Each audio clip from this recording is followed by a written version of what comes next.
नमस्कार मेरे प्यारे दोस्तों। मेरा नाम है शुभम राज। आज हम बात करने वाले हैं टाटा मोटर्स के बारे में। इस वीडियो में हम बात करने वाले हैं टाटा मोटर्स के उन पहलुओं के बारे में जिनमें ज़्यादातर लोगों का ध्यान नहीं है। हमारा मकसद है कि टाटा मोटर्स की कहानी गाड़ी की बिक्री तक ही नहीं, इसमें तो बैटरी है, हाइड्रोजन है और यहाँ तक कि इंटरनेशनल पॉलिटिक्स के बहुत सारे दांव पेच समझने की ज़रूरत है। अब सवाल ये उठता है कि क्या बाजार कंपनी को आंकने में कुछ जरूरी चीजों को नजरअंदाज कर रहा है। अगर हम एनालिस्ट की बात करें तो वो एक तरफ कंपनी के फ्यूचर के बारे में बहुत कॉन्फिडेंट हैं और दूसरी तरफ कंपनी का शेयर प्राइस जुलाई 2024 में जो पीक था वहां से कंपनी का शेयर प्राइस लगभग 44% नीचे आ चुका है और निवेशक अपना 2 लाख करोड़ रुपए गंवा चुके हैं। एक तरफ शेयर प्राइस में गिरावट और दूसरी तरफ इतनी आशा, ये समझना जरूरी है। और ये गिरावट इशारा करती है कि कुछ न कुछ दिक्कत तो जरूर है। चलिए अब हम बात करने वाले हैं दिक्कतों के बारे में कि आखिर में दिक्कत है तो है क्या। सबसे पहले बात करने वाले हैं जेएलआर के बारे में। ये कंपनी का 3/4 रेवेन्यू और मुनाफा देती है और यही ग्लोबल चिंताओं का कारण भी बना हुआ है। इसमें सबसे बड़ा सिरदर्द अमेरिका के टैरिफ्स हैं। यूके से आने वाली गाड़ियों पर 10% और स्लोवाकिया से आने वाली गाड़ियों पर 27.5% टैरिफ है। इसका असर भी साफ दिखाई दे रहा है। जेएलआर ने अपना ईबिटा मार्जिन, जो कि अनुमान था FY 25-26 के लिए, वो पहले 10% था, अब उसे घटाकर 5 से 7% कर दिया है। पहली तिमाही में भी उत्तरी अमेरिका में कार बिक्री 12.2% गिर गई। इसको देखते हुए कंपनी ने अपना कॉस्ट कटिंग किया है। वो यूके में 500 मैनेजमेंट की नौकरियां कम की हैं और साथ ही अमेरिका से गाड़ी हटाकर दूसरे बाजार में बेचने की कोशिश कर रहे हैं। और जो मिडिल ईस्ट और नॉर्थ अफ्रीका, जिसे माना रीजन कहते हैं, वहां पहली तिमाही में सेल्स 20.5% बढ़ी है। ईवी के सप्लाई चेन को ठीक करने के लिए 50 नए एक्सपर्ट भी हायर किए हैं। लेकिन एक सवाल मन में आता है कि क्या कॉस्ट कटिंग करने से या गाड़ियों को दूसरे बाजार में बेचने से अमेरिका जैसे बड़े और मुनाफे वाले बाजार का नुकसान की भरपाई हो पाएगी। ये एक बहुत बड़ा सवाल है और जेएलआर के लिए बैलेंस बनाना इतना आसान नहीं होगा। और अगर बात करें भारत के बिजनेस के बारे में तो कमर्शियल व्हीकल मतलब बस और ट्रक जैसे वाहन, वहां भी सुस्ती है।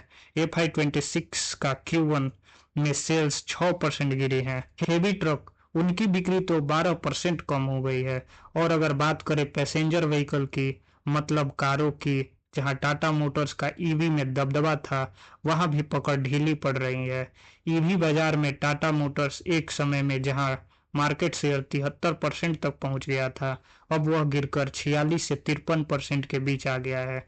ये एक बहुत बड़ी गिरावट है और इसका वजह है बढ़ता हुआ कंपटीशन। खासकर एमजी और महिंद्रा, ये कंपनियों ने अपना मार्केट शेयर बढ़ाया है और बहुत कड़ी टक्कर दे रहे हैं। इसके लिए कंपनी एक बड़े प्रोडक्ट लॉन्च की तैयारी कर रही है। वो 2030 तक 30 नए मॉडल लॉन्च करने की तैयारी कर रही है, जिसमें हैरियर ईवी, सियारा ईवी और कर्व ईवी जैसे नाम शामिल हैं, जिनका लोग इंतजार भी कर रहे हैं।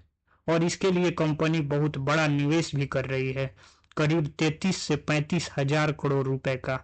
ये तो हुई मौजूद चुनौतियां और कंपनी उनसे कैसे निपट रही है। टाटा मोटर्स कंपनी का एक और भी पहलू है जिससे अब हम बात करने वाले हैं, और वो है भविष्य की टेक्नोलॉजीज, जिस पे टाटा मोटर्स एक बड़ा दांव लगा रही है। इसमें एक सबसे बड़ा और जरूरी चीज है एकराटास।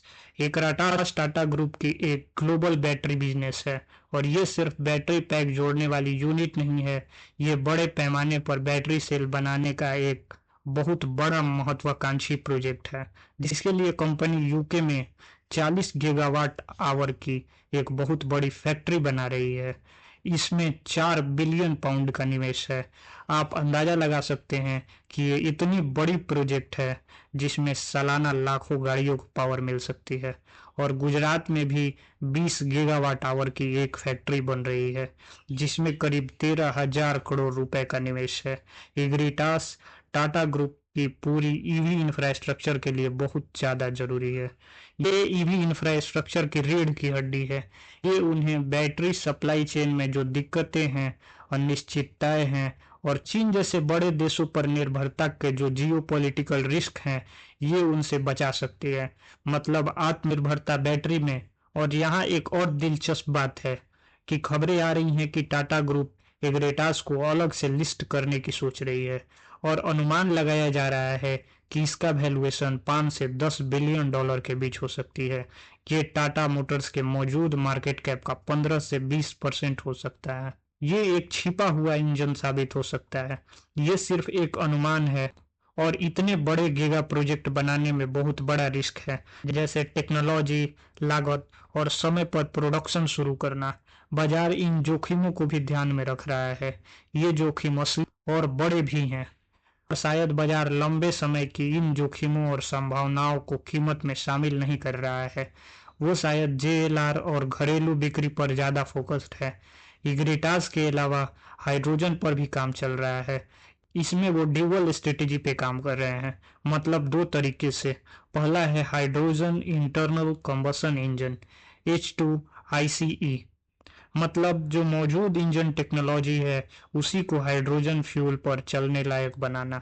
इसका प्रोडक्शन कमिंस के साथ पार्टनरशिप में शुरू भी कर दिया गया है।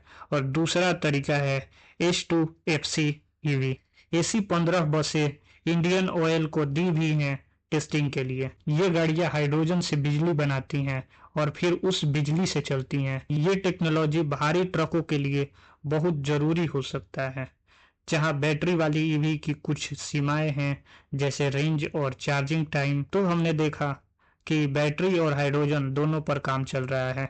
अब इन सब अलग अलग हिस्सों को JLR, passenger vehicle, car, EV, commercial truck, battery और हाइड्रोजन, इन सबको एक साथ लाने के लिए कंपनी एक बहुत बड़ा कदम उठा रही है।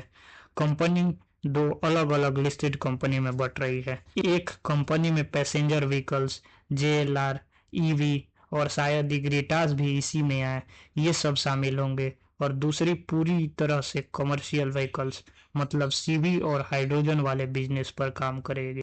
जो मौजूद शेयर होल्डर हैं उन्हें उस नई सीवी का शेयर मिलेगा।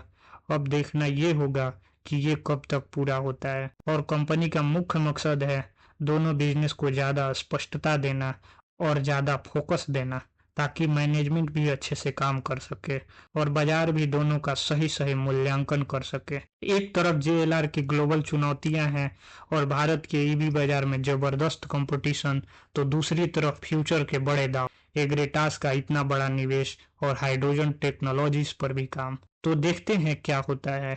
अब मिलते हैं अगले वीडियो में, तब तक के लिए नमस्कार।